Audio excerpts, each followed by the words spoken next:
Right, okay, so we're back.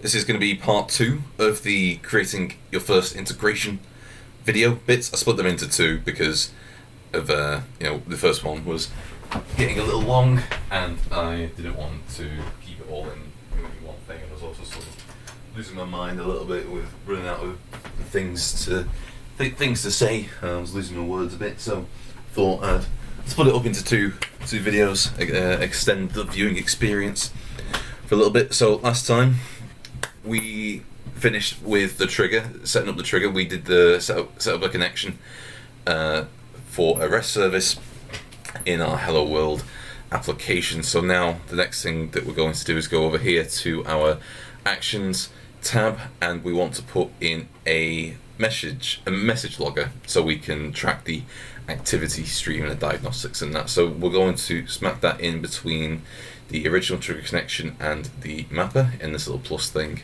here.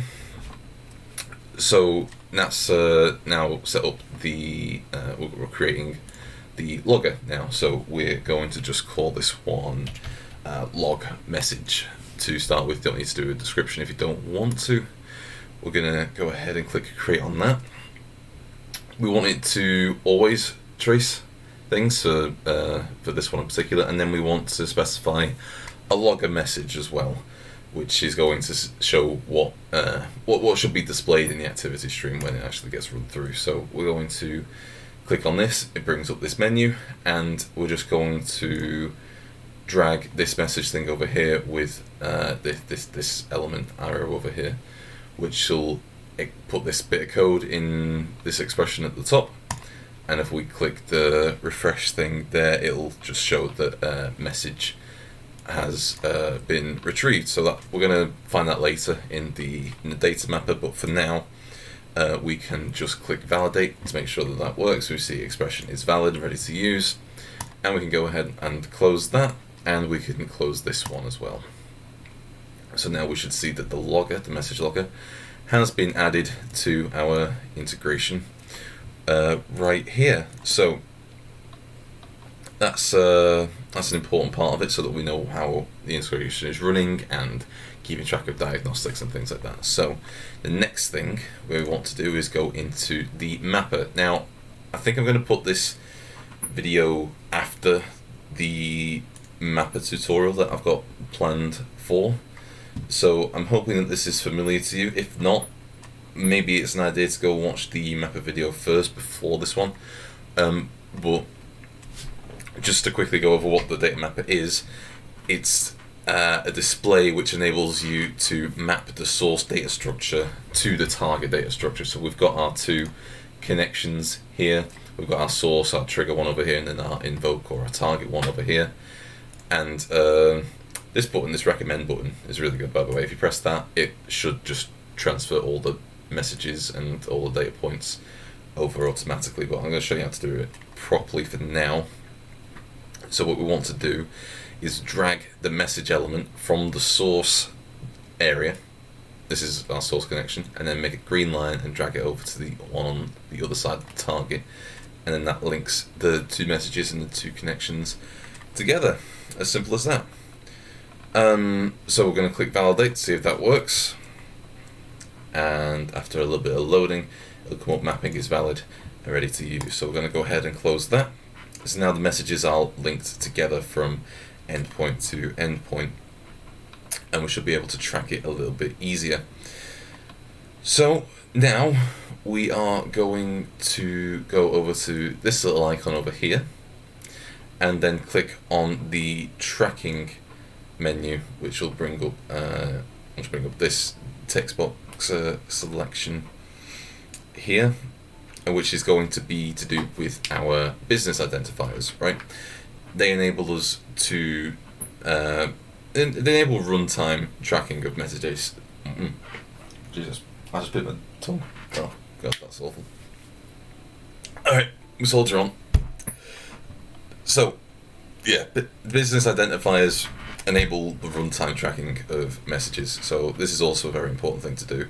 And what we want to do is, we've got this message thing over here, and we want to drag it over to the tracking field over here, so that it gets the the primary tick on this part. So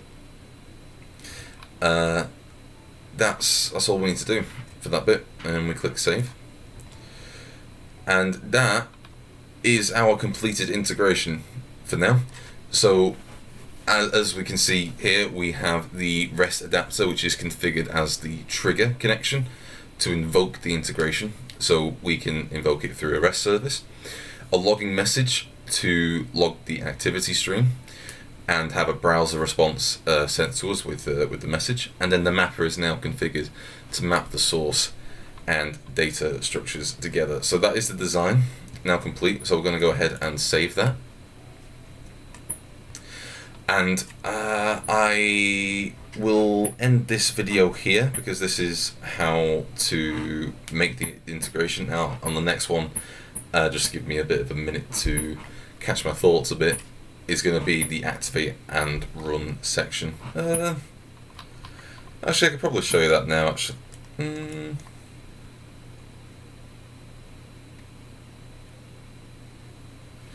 yeah, all right, we can probably show that now. If we go ahead and close this, yeah, you can tell I plan these videos very well. I don't plan them very well, rather. So with this, it's just a case of clicking this power button to activate it and turn it on, and then you just click the activate button here. You could enable tracing as well, which is, I probably should have done that actually.